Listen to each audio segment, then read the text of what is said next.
It's morning here in Burlington, Ontario, Canada, and today, September 30th, is Orange Shirt Day, and I'm wearing my orange shirt. Every child matters.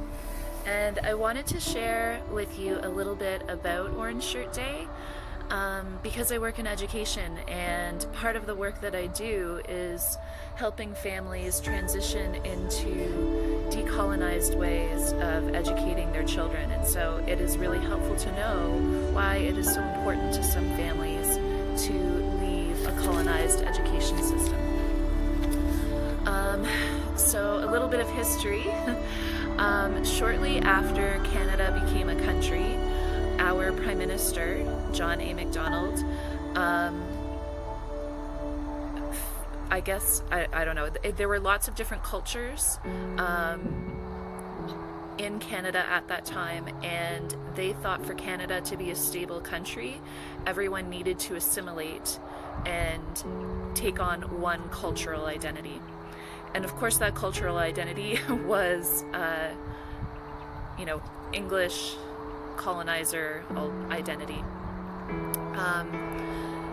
So the US had a project that they had taken on, residential schools, and Canada decided to take a look at how residential schools worked to eradicate Indigenous cultures in the US, and they were satisfied that residential schools were probably the best way to take children from their parents and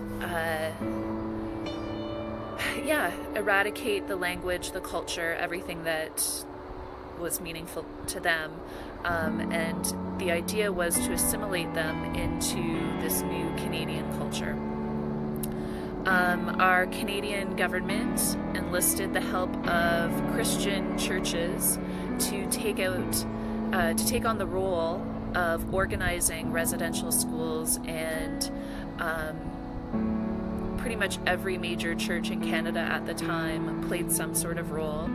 The major churches were Roman Catholic, Anglican, United, Methodist, Presbyterian, so basically every major Canadian church from the time of Confederation was involved in this cultural genocide that was residential schools.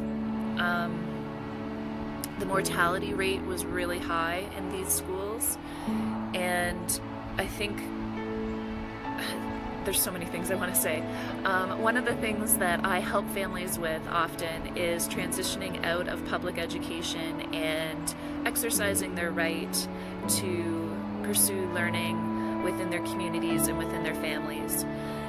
And one of the things that I like to mention regularly, and so far I haven't come across any historical data proving otherwise, but Canadians were given that right only if they were colonized. And if you were part of an Indigenous community, your children were going to be taken from you, and you may never see them again, because the mortality rate was close to 70% in some residential schools. And the RCMP, the Royal Canadian Mounted Police, they were the ones who would go into Indigenous communities and force children from their families.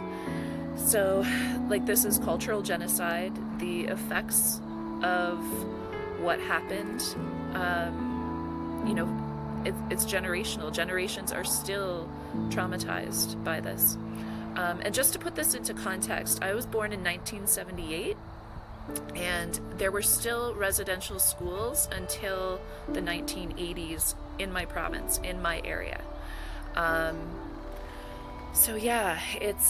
This is a recent history. So the orange shirt, why orange shirts?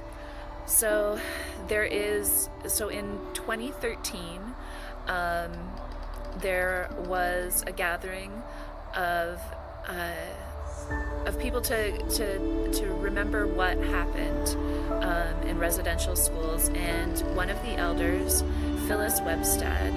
She shared her memory of residential schools. So at this time of year, end of September, children were rounded up and separated from their families, and her grandmother had given her a new orange shirt to wear to her residential school. And when she got to the residential school, the children were stripped naked. All of their clothes were taken from them and never given back to them again. And so for her, the color orange represents, her culture being stripped away from her and never given back. And I also imagine, all the trauma involved every time you see the color orange. So in 2017, our Prime Minister encouraged all Canadians to think of the impacts of residential schools and just in Aboriginals and education in general. And so this is sort of a recent acknowledgement day in Canada.